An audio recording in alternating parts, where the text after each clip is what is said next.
Bonjour Arnaud Montebourg. Bonjour Madame Roux. Alors d'ici 2 ans, plus aucun train ne sortira du site Alstom de Belfort. L'usine qui embauche 480 personnes va fermer. C'est la fin d'un site historique. Est-ce que ça aurait pu être évité ? Oui, je le crois, et d'ailleurs ça peut encore l'être. Cette fermeture programmée par la direction d'Alstom me paraît inacceptable. D'abord parce que c'est un site emblématique, ce sont des savoir-faire de plus d'un siècle, et surtout c'est un site de fabrication de locomotives qui, normalement, devrait avoir de l'avenir devant lui. Je veux d'abord déplorer cette politique du laisser-faire. Est-ce qu'on sait qu'au mois de juillet, la SNCF vient d'acquérir 44 locomotives allemandes pour ses manœuvres sur les voies ferrées, et que pour 140 millions d'euros, pendant que Alstom ferme Belfort. C'est pas exactement la SNCF, c'est une filiale de la SNCF, détenue à 50% par la SNCF et par un groupe allemand. Certes, mais je peux dire quand même que c'est la SNCF, puisque ce sont des locomotives qui vont évoluer sur le réseau ferroviaire français. Je veux juste dire que la politique du laisser-faire, c'est celle qui consiste à dire on ne s'en occupe pas. Quand l'État est présent dans le capital d'Alstom, dans le capital de la SNCF, le minimum, c'est d'avoir une politique de patriotisme économique, ce que moi j'appelle le Made in France. Nous pouvons finalement tous être impliqués dans Il suffit de le dire, Arnaud Montebourg, dans ce cas précis qui est très intéressant et qui résonne avec une grande partie de votre programme économique.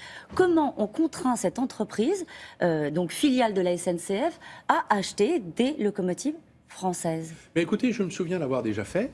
Lorsqu'il s'est agi de renouveler les rames de TGV, j'ai dit au président de la SNCF, il est impensable que vous achetiez et que vous fassiez travailler d'autres sites que les sites Alstom. Alors évidemment, la SNCF a des reproches à adresser à Alstom, mais c'est normal que l'équipe de France du ferroviaire se serre les coudes. Je vais vous donner un exemple.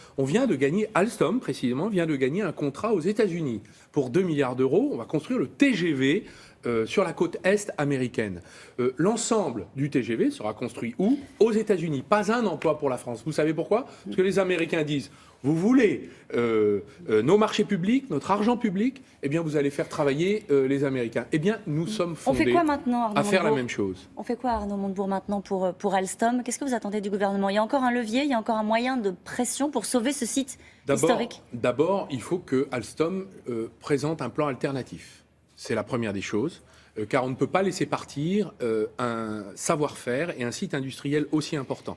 Car lorsqu'on ferme, on ne le réouvrira pas, et on le sait. Donc ça, c'est la première des choses. La deuxième, c'est qu'il va falloir maintenant, et c'est une des propositions que je formule dans cette campagne, il va falloir que la question des marchés publics, c'est-à-dire l'argent de nos impôts, serve à soutenir l'industrialisation, la réindustrialisation du site France. Ce n'est pas le cas. En voici une preuve s'agissant d'Alstom. Vous allez participer aux assises du Made in France. Il y aura tout un tas de candidats à la présidentielle qui vont aller exposer leurs propositions en la matière. C'est très partagé désormais, cette façon de concevoir l'économie en privilégiant les marchés français. C'est quoi votre spécificité ? Pour moi, le Made in France est une cause nationale. Qui qu'on soit, dès lors qu'on est même simple consommateur, même avec des petits moyens. Aujourd'hui, les Français, ils votent avec leur carte bleue. Ils font attention. Même s'ils n'ont pas les moyens, ils font attention et puis ils choisissent. Donc, en vérité, c'est une mobilisation nationale et un mouvement de société. Je suis très fier, d'ailleurs, de l'avoir, en quelque sorte, popularisé. Mais maintenant, ça doit devenir une grande politique. C'est-à-dire une politique sur les marchés publics. J'ai fait la proposition dans cette campagne que 80% des marchés publics de nos 132 000 acheteurs publics, avec l'argent de nos impôts, aillent en priorité aux PME françaises. C'est-à-dire qu'on fasse travailler les entreprises du lieu, ce qui n'est pas le cas aujourd'hui. Nous sommes environ entre 20 et 30%, ce qui n'est pas possible. Les Allemands, eux, le font. 50% pour leurs PME. Ce sont des milliards qui peuvent nous permettre de réindustrialiser le pays après des années de ravages sur le tissu productif qu'a provoqué la crise et les années d'austérité de la politique française. Un mot sur votre programme économique avant de parler de politique. Vous avez exposé votre programme hier, vous proposez un programme de 30 milliards de baisse d'impôts, relance de l'investissement, vous assurez le plein emploi est possible. Il faut faire attention avec ces phrases-là, Arnaud Montebourg. Vous n'êtes pas le premier à expliquer aux Français que le plein emploi c'est possible, et puis 5 ans après on leur dit finalement pas de bol.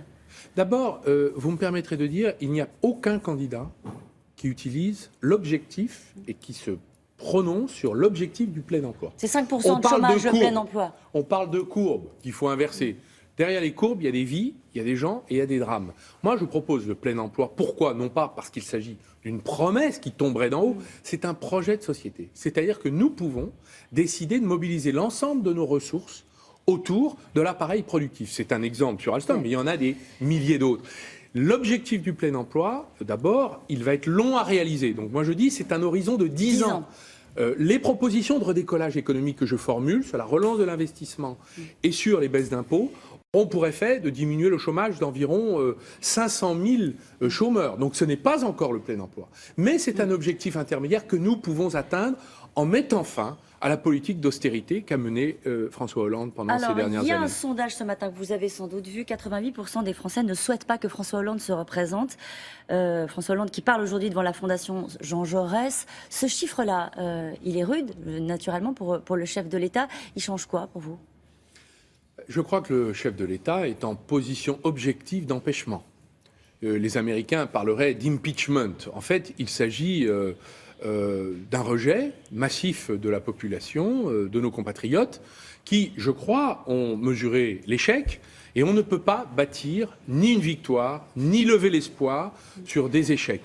On ne peut le faire qu'avec une nouvelle politique, des nouvelles pratiques, des nouveaux projets, de nouvelles idées. C'est ce que je propose aux Français. Ce sont les sondages qui vont décider donc de la candidature d'un président sortant.